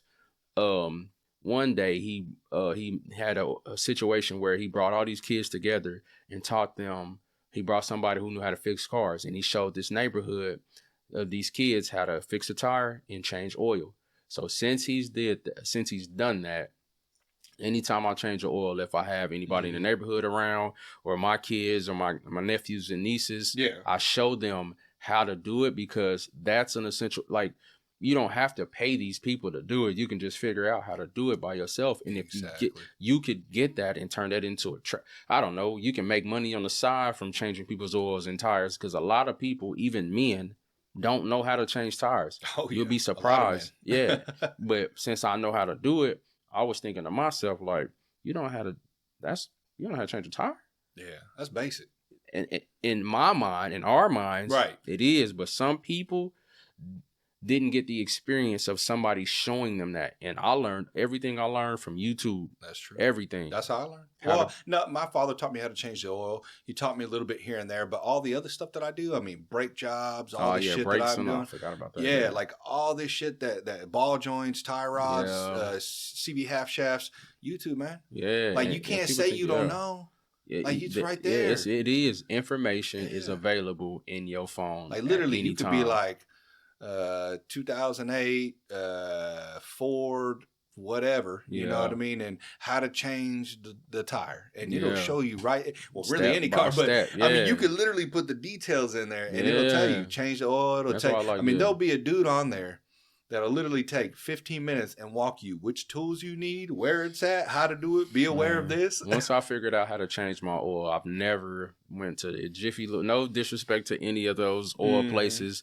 Get your money. You know what I mean? Right. But as for me and mine, I'm going to teach you how to use your hands to get what you want. You know what I mean? To get the result, because we have to. Dude, there was a guy, I was just about to look him up right now. Man, I wonder if you know who he is. Bald black dude, King something. He like teaches the youth those same things. He's like, man, what is this? He may be familiar. He wears a suit all the time. Have you ever seen him? I'm not 100% positive. God, what's that dude's name? It's King something. Man, that's going to bug me, dude, because that dude needs more props given to him. It's important to even, show that to the youth, because a lot of people... King Randall. Sounds familiar, but I can't say that I do. Show you him right now. Where's a picture of him at? This dude. Nah, I won't even lie, say I've seen him. All right, so he runs a program, and I think it's all literally donations. That it's a founder of the X for Boys. I guess that's what it's called. But like, look, this is him right here. Oh, so I saw that. Yeah. I just saw that recently. Yeah. See how thick that is right there? If it needed to be changed, it would be way lower. Like, it would be way close down. So you got a lot of thickness right there. That's how much thickness. That's beautiful, man. Yeah, and you teaching them something that they could use to. That's what I'm saying, to make money for yourself or to change your fam. You never know. You could start a tire bit. I don't know. It could start right there. But if somebody's showing interest in you and trying to better your life in some way, and especially if you're a child in any community, then I feel like it's a plus. You know what I mean? Because there's not a lot of people that's worrying about somebody else's child. And I worked for like Crittenton Children's Hospital, Spofford Children's Hospital, Two Rivers, the adults. There's nobody teaching these people or showing them love, or just me being goofy. That makes somebody's day. These kids will just laugh and enjoy me being there, because they're in an environment where they can't leave. The doors are locked. And they getting horse tranquilizer shots to calm down. And it's like, I don't like being in those environments, because spiritually it drains me from seeing a kid be restrained or hurt. Or we're not supposed to do that to these kids. Why are they in there? Just medical reasons? Some parents are not, they're on drugs, or the system has taken these kids, and these are the only places that they can live. Some, I didn't even know that. I mean, I knew it existed. That's here in Kansas City. Oh yeah. I worked at Crittenton Hospital. That's in Kansas City. Spofford, I don't think it's open anymore. Two Rivers, which is an adult facility, I don't think that's open anymore either. It has to be. They have to be somewhere else. Why would the adults be there? What are they there for? They just have behavior issues as well. Some of them think like children. So it's almost like an institution. It almost. is, Yeah, and like they can't leave. Mental institution. Yeah, that's what it was. And just me, 5'6", 145 pounds, holding a 6-foot guy, like, and I'm needing help to restrain him, and he's like, I don't want to lay down. Like, or are these like special needs? Kind of divided. It's divided. Mm-hmm. It's divided. Like some people are in there. I don't know. They're not. I don't want to call them crazy. They're not really on the spectrum like the other people. Right. Some are just in there for a place to stay. You know what I mean? Like it was weird, but I forgot why I brought it up. But it was just those situations made me realize that I don't want to be in environments that take away from the goodness of what we're supposed to be doing. Right. It was I'm sure weird. that was hard to deal with, man. The kids especially. I heard some stories, man. It hurt my heart hearing people that want to hurt their children. You know what I mean? Like, you want to hurt your own child. And if you can't take care of them, then I would rather, I don't know, is there a family member or a system we can put them in that they won't be so mentally hurt? Yeah. If there was one kid, I'll never forget, his name was Alan. He would act out to get restrained, but that he was so used to that type of touch being hurt as love. And I didn't think that was real. Like he wanted to be restrained because that was the only form of affection he was ever getting at home. All right. Beating on him. Mm-hmm. It was weird, man. Yeah, because think about it. The child's brain is developing. Yeah. So when they're like, well, the only physical contact, I mean, kids want to be held. They want to be hugged and loved, you know? And then when you're just beating them, they're like, well, at least they're showing me something. They're acknowledging that I'm there. Yeah. Man, dude, I swear. And you know what's fucking crazy to me, bro? This is what hurts me, is that dudes will go away for 20 years on dope. But parents like that, what, they get slap on the wrist? Yeah. I mean, it's insane, bro. The mother, Alan's mother, the guy was messing with the boy. Yeah. She was still with that man in a relationship. Mm-hmm. And the DFS was like, if he doesn't leave, because there was allegations, they couldn't prove it. There was allegations that he was touching on the boy. Mm-hmm. But as the woman, why would you want to be interested in a man that's supposedly touching your son? That doesn't even make any sense. Don't make sense, bro. You know how we should handle him? Big wood chipper. I'm telling you, bro. You take that dude and you put him feet first in it. Yeah. And you put that shit on TV. Yeah. And I think it'll scare a lot of people from doing stuff because it's been a lot. Like, you can't tell me, we can't show that stuff. It's violent. Man, look, have you seen some of the stuff on TV? Have you seen some of the stuff on the internet? Have you seen some of these music videos? Like, what are you talking about, bro? Yeah. That'd be something like, man, I'm not against, like, I'm not for, like, the harshest of punishments for everything. Yeah. Okay? But I am for things like that. You need to make an example. Like, if some dude touched a kid, you know what I mean? Yeah, you gotta do something. You have no idea. Like, I was discussing this with, I can't remember who I was discussing this with, but there was a child sex trafficking ring that was broken up in Alabama. Mm-hmm. And it was 6 individuals, and they had some sort of dungeon, bro, that they had these kids in. Disgusting. Having people come over and pay for sex with a child. The craziest shit.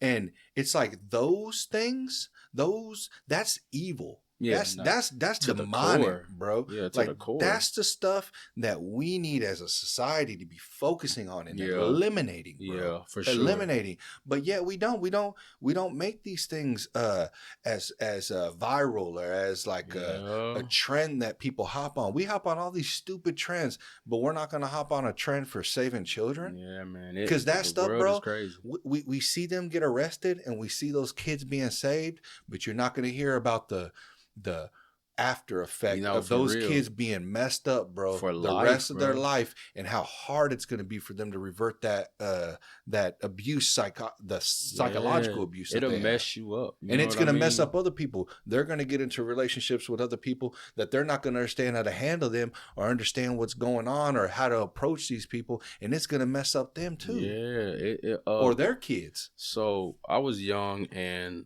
there was a girl who used to show me her body parts. It was my sister's friend. playing. Mm-hmm. I'm 8, 9 years old. You shouldn't be. You're 15, 16. Mm-hmm. You think it's funny, you know what I mean? But you over sexualized me early. Right. You didn't let me touch on you, but you showed me what I'm not worried about that at that age. I'm still trying to play and have fun as a kid. But you opened me up to a world that I didn't know existed. Right. And now every time you come over, I want to see but you won't let it happen again because you were just playing this little game. But what you're doing is messing kids up mentally. Right. And so I used to write poems, sexual poems all the time. I never did anything, but she mentally messed my head. I'm telling you, man, it really does mess with you, man. Yeah, and honestly, I never looked at it like that. To be honest with you, I always thought just boys were. It was boys cool. were different. It was cool. You know what I mean? Like when I was growing up, I was just like 9 years old. I probably was. But hey, there could have been something. Yeah, she messed my head up. Maybe though. I was watching a lot of music videos and just seeing girls shaking their butts on there. I don't know. You know what I mean? There could have been many things. That over sexualized me. And then what was that? On HBO, there used to be a show called Real Sex. I wasn't into any of that until I saw. So you opened me up to a world that I wasn't ready for. I couldn't understand what was going on, but you know what I mean? Like it was the porn issue right now. Yeah, and I get it, man. I'm not gonna sit here and act like a saint. You know what I mean? Like it's a very addicting. I'll say that, and it's not good for young kids. Yeah, you got to be. It's not good for adults. When you open that door, you don't know what's gonna come through it. You know what I mean? Yeah, and you don't know how you're gonna react to it. So I agree with you on that, man. Dude, man. Other than that, though, with your content, I'm glad you're doing it, man. Still. You say you got Chief stuff coming up. What's that? What it's called Talk is Chiefs. Every chance I get, like any practices that they have since the beginning of training camp, like tonight when I leave here, I'll go home, change it to my gear. I'll talk about everything that happened today. I talked about the preseason game. What was that? Friday or Saturday? Yeah, Saturday. Just anything that happened, players to look out for, what to watch, the keys to victory, anything that content-wise about the Chiefs. Like, I think we're supposed to be going to the Bears preseason game, which is 2 Fridays away. You know what I mean? Okay. And I'm going to be up there asking who's going to win, just stuff like that. I'm just keeping people interested in the new thing that I have going on. Yeah. Sorry, let me turn this on. Oh, my bad. Yeah. So that's the next thing. It's my Chiefs content because the season is, here, and there's a lot of fans that like the Chiefs. So even if they dislike them, you can't help but to see them because they win a lot. Right. So that's I always, anything that I'm doing, like I'm about to start doing food reviews. So that's those things. I'm just trying to be creative and keep it going because eventually I can't talk about I've talked about places you can't go and can go. I'm gonna run out of places. Yeah, you ain't lying. So now I need door.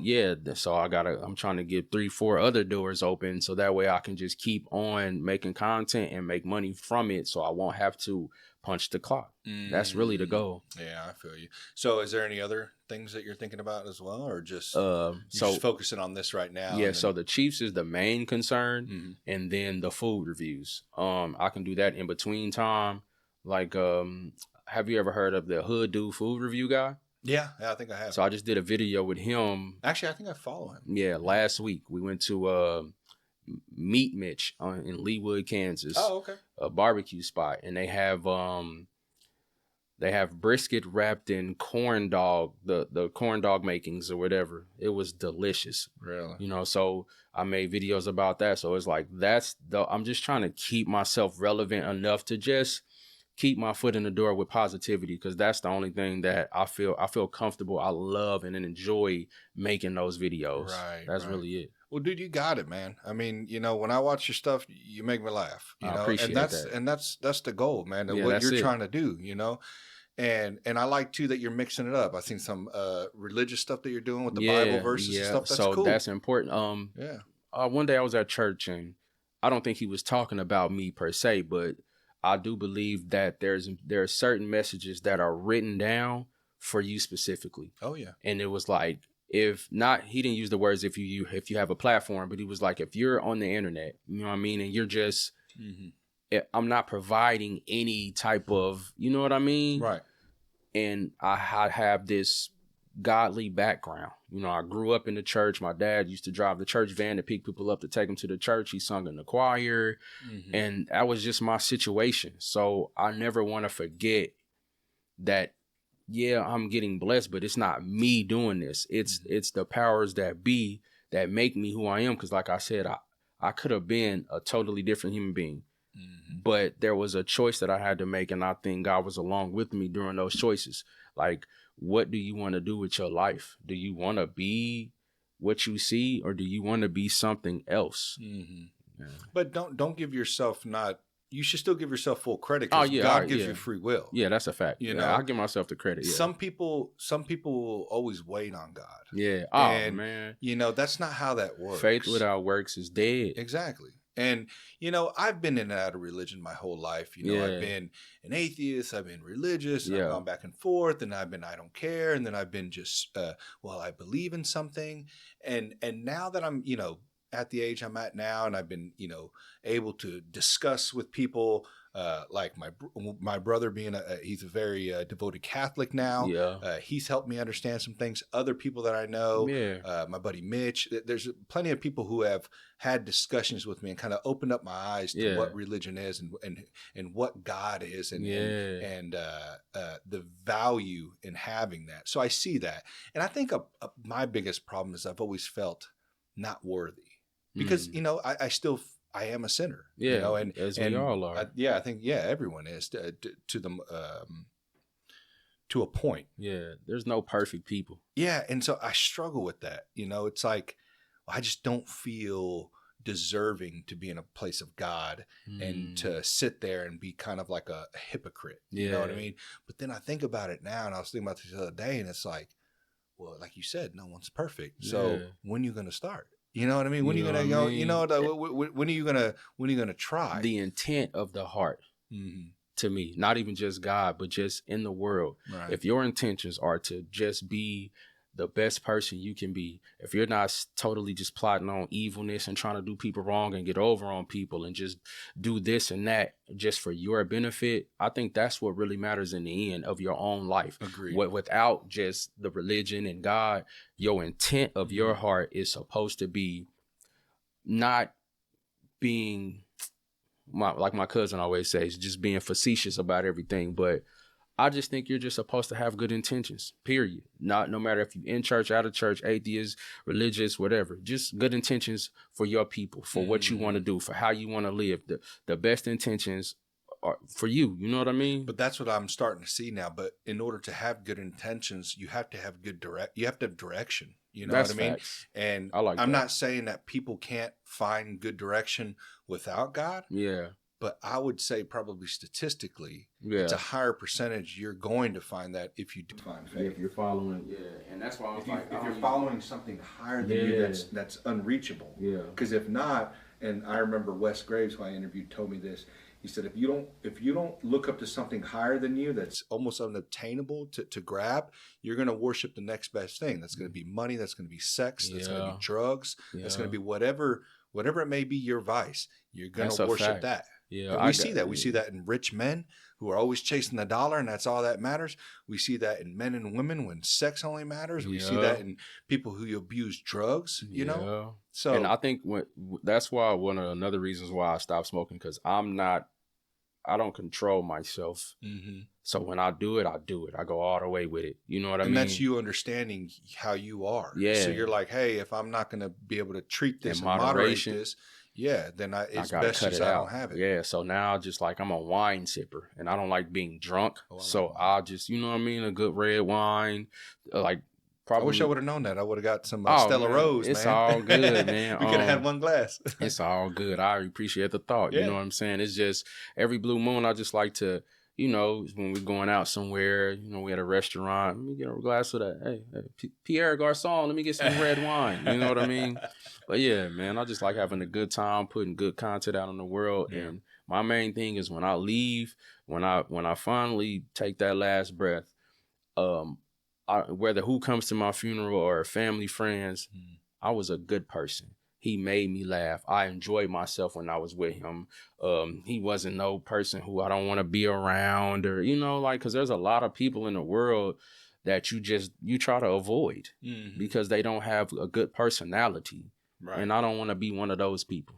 No, I completely agree, man. I completely agree. And I'm glad you found that, man, because it sounds like, you know, and I'm glad you're very open about your story because, you know, you're not this guy who had it all put together just like a lot of us, man. You had to learn and figure it out. We all, bro. We all.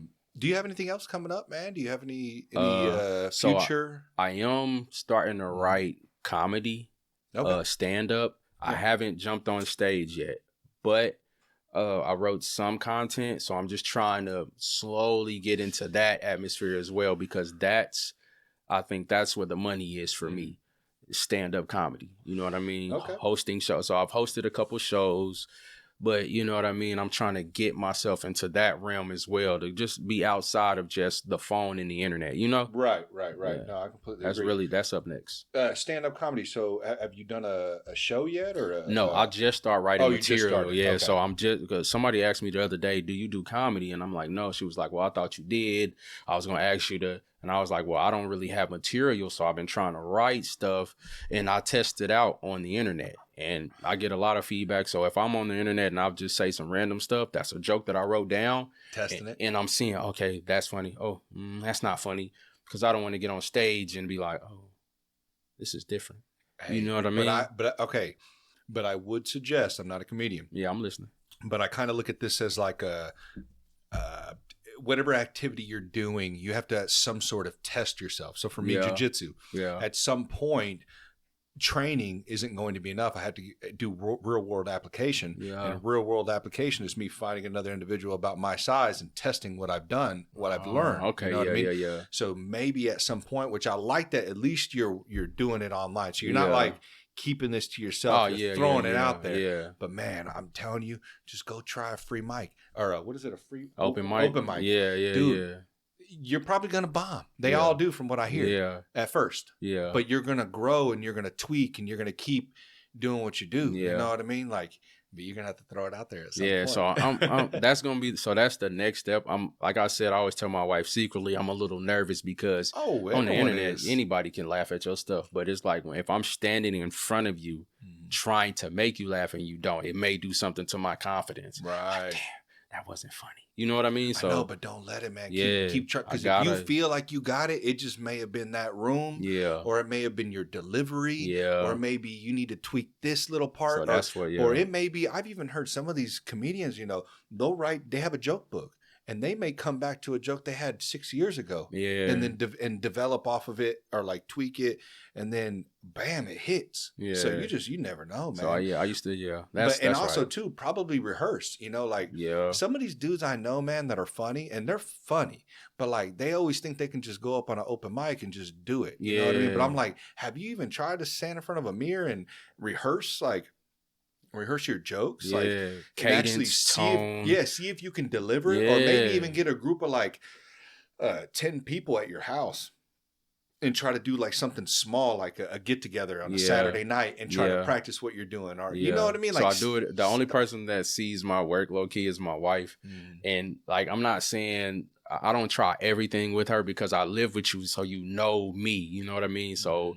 Like, does she give you good advice though? Or she does. She's an honest person, and that's why I love her, because she doesn't lie to me, but you know what I mean? She doesn't lie in the sense of you don't hurt my feelings. You just tell me the truth, and that's what I need. Right. She's objective about it. Yeah, I don't really like yes men and yes women around me. I don't really like that. Have that. You don't grow from that. Yeah, you know what I mean? So I just kind of feel like she's a person she's been honest from the jump. She just tells you how she feels, and I like that. No, for sure, man, for sure. Yeah.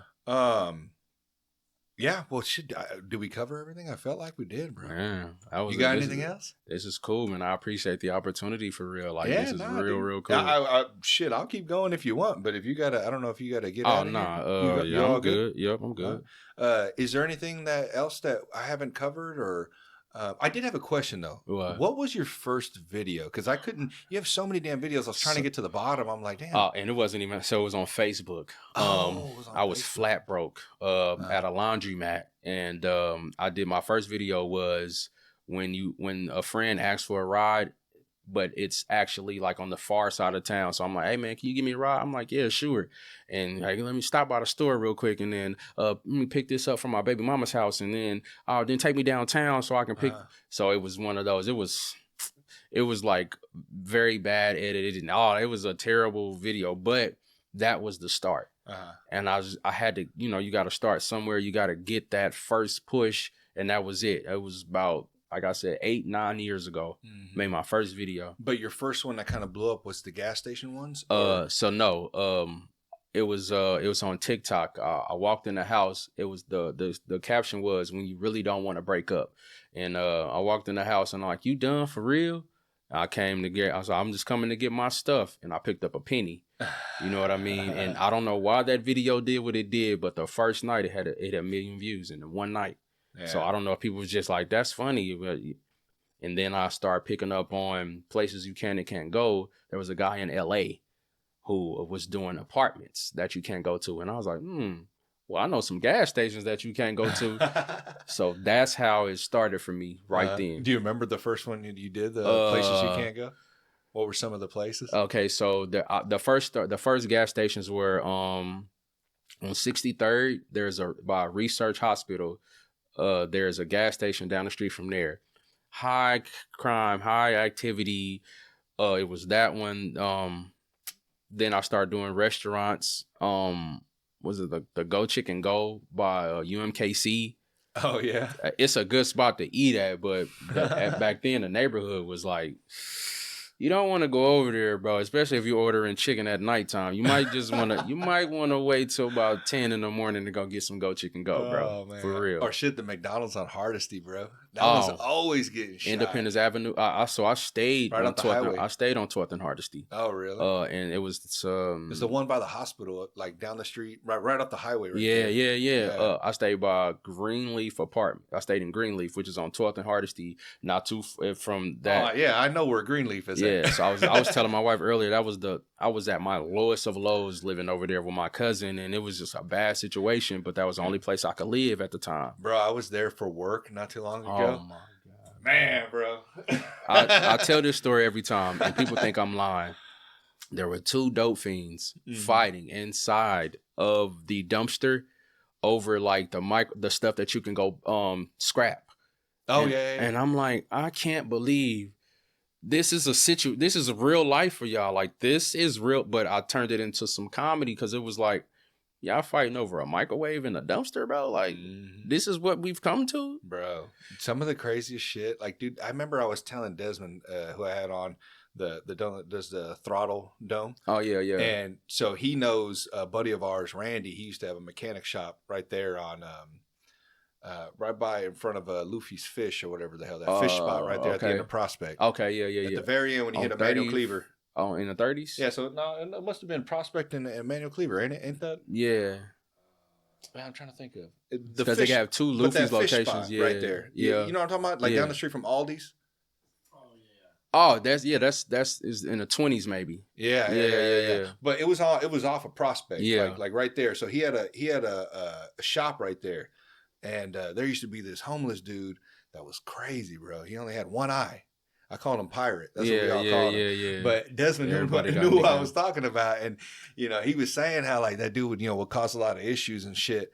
And but yeah, dude, I remember I used to have to get out of my truck there to because at the time the owner was turning it into like a chicken spot. Yeah. And yeah, dude, that dude would try to attack me all the time, bro. I used to have to have my fucking pistol inside my pants just in case, bro. Like, and he was not like normal homeless dudes, like where they'll just be like bumming shit off of you, cigarette or money. He was all the way in. He was like standing there. And they're always like standing like a fucking like, you know what I mean? Like they about to break dance or they're about to karate kick you in the fucking face. They about to do something. They thinking about it in their head for real, bro. And then dude like let a pipe slide out and he was holding this fucking pipe. I was like, oh God, dude, this dude's gonna Lord, please don't let me kill this man. Yeah, I know. That or don't let him kill me. Yeah, for real. I don't know what type of tricks he has, dude. Those crackheads, man, some of them are just It was a homeless guy worked at Dollar General. And it was 2 women on shift with me that night. And he came in there tripping off the drugs.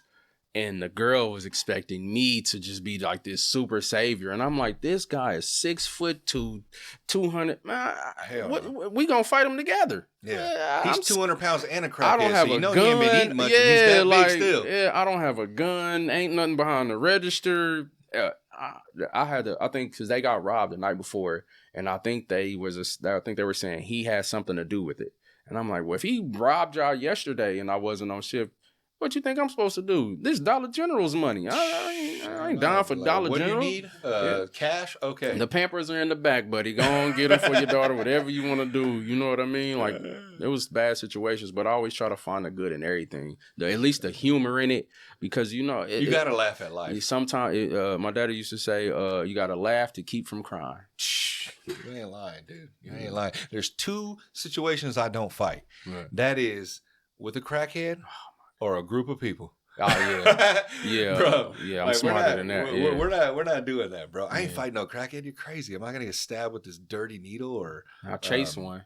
Oh really? He threw. It wasn't a Molotov cocktail, but he threw something in the back of my cousin's car on 12th and Hardesty, and the back seat just went in flames. Oh shit! And my cousin had a bum leg. Yeah, it might have been. And I mean, when I thought I was fast. You know, all my life, people was like, oh, Reggie, you got crackhead speed. Yeah, until you seen crackhead fast. And then when I seen him run through those bushes and then hit the corner and just flew, I'm like, there's no way he's outrunning me. What is that? I'm in my prime. Is the crack like altering his genetics? Like that peel from that movie. Like his genes? He turned into Usain Bolt. His DNA? I'm telling you. What the fuck? He went through, I don't know, but I could not catch him. And I was running full sprint. Yeah. At first, I was close, but he hit another gear.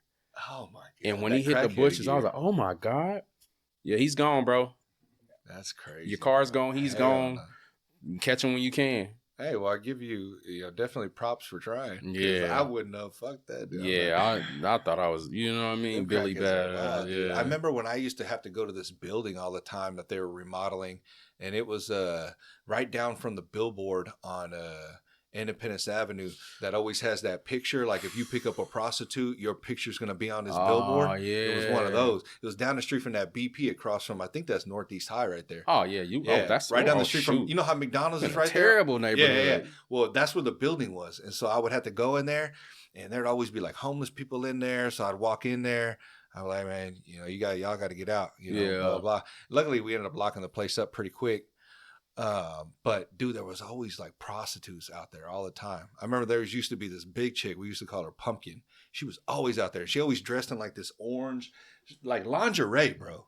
Like straight up lingerie. Pumpkin. Yeah. I'm like, damn. No, it wasn't a good pumpkin. Yeah, she was a big lady. I was saying it in a, you know what I mean? She a big lady. But it was crazy, bro. Some of the stuff you see out there, bro, they're just all twacked out. And, you feel bad for them too because, on the, like I said, we got to laugh, but it just sucks because, that was somebody's daughter or sister, mom. The hallways used to always smell like embalming fluid.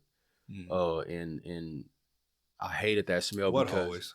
In Greenleaf. Oh. So when I was living down there was a smoker who smoked wet, PCP. Mm-hmm. And the hallways would reek of that smell, and if you stay in it long enough, it gets you high. Oh, really? I hate it. To me, that was the lowest point that I've ever been in my life because I even slept in a car before. Mm-hmm. You know what I mean? But I didn't tell anybody I was homeless. I would just fake like I was leaving and go right around to some apartments and just go to sleep, and come back to people's houses the next day, change clothes, happy. My demeanor is always upbeat, so you never know how I'm feeling on the inside unless you know me. But those hallways down there, I mean, I've seen some stuff, just shootings and robberies. And it was one time some Jamaicans was shooting up the apartment complex every other night because they got robbed. Damn. So they would just keep coming back, shooting it up. And I'm like, man, just I gotta anywhere. The house that they went in, the apartment that they went into is that area. So they came back. They were lighting up all the units, or they knew just what that unit? because it was like 4 units in that one. So they was just shooting. It didn't even matter. They meant business though, and they were Jamaicans. And I'm like, why would y'all rob the Jamaicans, bro? They the craziest people. They got the machete lifestyle. Like them Jamaicans that's like the El Salvadorans. They don't be playing, bro. Them Jamaicans are real deal crazy and got set up by a girl, and the guys came in there and did what they did, and they let him live and everything. He left. He came back. That was on a Thursday. They came back Friday twice and Saturday night and shot it up. And I'm like, bro, we got to get out of here, bro. That sucks, dude. Yeah, but man, somebody's kid gets shot, and that's that. Yeah, thankfully they didn't have any aim, but they meant business. You know what I mean? They weren't. That's playing. The problem is they ain't got no aim. Yeah, you know what I mean? Because then they're just spraying, bro, and then everyone's getting caught. It's like, damn, I was just trying to sleep. You know that. So like I said, that's what happened. The Kansas City's 100 homicide. That girl. Yeah. They just drove by the house. Young lady gone for no reason. That's sad, bro. I got to post about that tonight. Yeah. Huh? I said I got to post about that because I do that content too. Like I try to keep Kansas City informed and aware about what's going on because I didn't think it was that bad because I'm not in my youth anymore, so I don't pay attention to. Not in the same circles. Yeah. So now when I see it, when I was in it, I wasn't thinking it was that bad. But now that I can, on the outside looking in, like, wow, people are a 16-year-old girl who didn't have anything to do with anything. She lost her life. Her parents have to bury this child and see her. Mm-hmm. It's a terrible situation when it's a regular occurrence, man. Yeah. I remember that one on Southwest Boulevard down there by that, I think it was by that Quick Trip down there, almost hitting Rainbow. Yeah. It was like some years ago, 2-3 years ago, maybe longer. Yeah. But that poor girl got shot on that slideshow that they were doing. Oh, and they just opened fire, and I guess she was standing there, and she took a bullet. Man, bullets come down. Bullets got no name. I'm telling, and I think I'm a living witness to that because in these two situations, I was never the target, but it was just like I'm thinking I can get away. The first time I saw my friend run to the backyard, so I'm like, all right, cool. I'm about to run too. He didn't get hit, but as soon as I run, I'm like, oh shoot! But the adrenaline. But the second time, I didn't even know. I just fell to the ground because that one hurt though. It fractured my fibula, and I just hit the floor, and it just blood was just. I'm like, I'm gonna die. I'm about to die. They didn't die me, bro. Oh my god. My cousin didn't make it no better. She's there. She's crying. Oh my god, Reggie, you about to die. I'm like. They carrying me inside, and I'm like, I'm about to die. He was about to be a t-shirt, bro. They got me. You know what I mean? I just thank God that them situations didn't take me out. I got to grow up. You know what I mean? At least you could laugh about it. And a lot of people didn't get that opportunity. At least, did anybody get hurt in the second one other than you? Yeah, a guy got shot in his stomach. He survived, and then a female got shot. No, nobody died, but the boy that got shot in his stomach, I heard some. I couldn't prove it, but. He was tough, give me some water, man. F that, he was. He didn't. It didn't seem like he got shot, but he got shot in the stomach. But wild, he survived. Damn, you were at the wrong ones. They had good aim on those. That sucks, it was one. I think the ricochet hit me in my. What'd you get hit with? What kind of caliber? The first time it was a buckshot from a shotgun. Oh, really? Yeah. Okay. And then the second time it was a 9. Yeah. Then the second time was a 9, and that hit me in the leg and broke the fibula and traveled all the way up to my calf muscle and all of that. Yeah. That sucks, dude. Yeah. It's one of them situations though, man. Shotties, bro. That's crazy. No wonder you got shot. That shit sprays everywhere. Yes, and the girl got hit in the head. Oh, with the same? Yeah, but I don't know because she was closer to the car. He got put out of the party for some reason. And they was like, hey, man, we need to leave. He the type to come back. But I don't know this because I'm new to the scene. I've never been outside. My dad just passed, so he's kept me sheltered in the house. I wasn't allowed out after 9. Street lights come on, I'm in the house. I lived with my mama for 1 week. I moved in Monday, and I got shot Friday night. You know what I mean? So I wasn't even there long, and she let me be out because she didn't raise me for real. So she just kind of let me do whatever I wanted to do, I guess. Wander, yeah. So I'm outside at 3 a.m. with friends who I don't really know in a place where I don't really know, you know what I mean? And it just ended up happening like that. And the guy that ran to the backyard, which was my friend, was standing right next to that girl. So I don't see how he didn't get hit with any of it. But he was moving. He had that crackhead speed. You feel me? He moved out of there. But yeah, that was a situation like, wow. That sucks. Yeah. Dude, and I was just thinking right now, it's gas stations. I remember one time I was there, the BPs, man. I think that's a BP or a 7-Eleven. What the green gas stations? They always get shot and robbed. I don't know what the fuck what's going on. I go to the gas stations in the daytime, man. Huh? I don't think there's any Sinclairs down there. In the hood. Of Independence Avenue? I think it's across from that Subway that's got like a freaking whole glass wall on it. Next to the Diamond Store on Independence Avenue. I ain't been down towards there the downtown. Long. Yeah, it's been so by, I've been by living, the school over there. Yeah. That's where it. By Northeast. No, by that college. It's right there before you're about to get into downtown. It's that Subway over there, but there's a gas station across from there too. That's sketchy as hell. Man. And I'm sitting there. I think we were getting gas one night. We were going to the races, and before we're going, we're filling up, and dude, this fucking van pulls up and just starts dumping. And I'm like, Jesus Christ, dude, right next, like literally, like I was in the car, or I think I might have been out or in, but once he started spraying, bro, I'm like sitting there at the floorboard. I pull out my pistol. I'm just waiting. I'm thinking that they're shooting at. I didn't know who they were shooting at, bro. And then I kind of peek up, and they were shooting at somebody that was parked like right in front of the store or some shit. Yeah. So any gas station that I've done, before or after, there was always something to happen again. Mm-hmm. You know what I mean? And when I tell people these things, like I say, yeah, it's funny, but I'm being for real. You know what I mean? Like there's a lot of truth in the laughter. Do not go to these certain gas stations because it is a possibility that something could happen to you or somebody that you love. So I'm just trying to tell people, sometimes people say I make negative content because of that. That's fine. But you're informed regardless. I'd have been like, but am I a liar? You know what I mean? But you know I'm not lying. Am I a liar? That's a fact. Yeah, you can call me whatever you want. Am I a liar? I'm telling the truth, man. Oh, man. That's cool, though. Well, hey, bro. It's been fun. I'm glad I got to hear your backstory. You know, because it's cool. Like when I look at you on TikTok, I think of you as like the funny guy. You know what I mean? I appreciate it. And then like seeing the whole backstory, I'm like, man, it just makes me even more like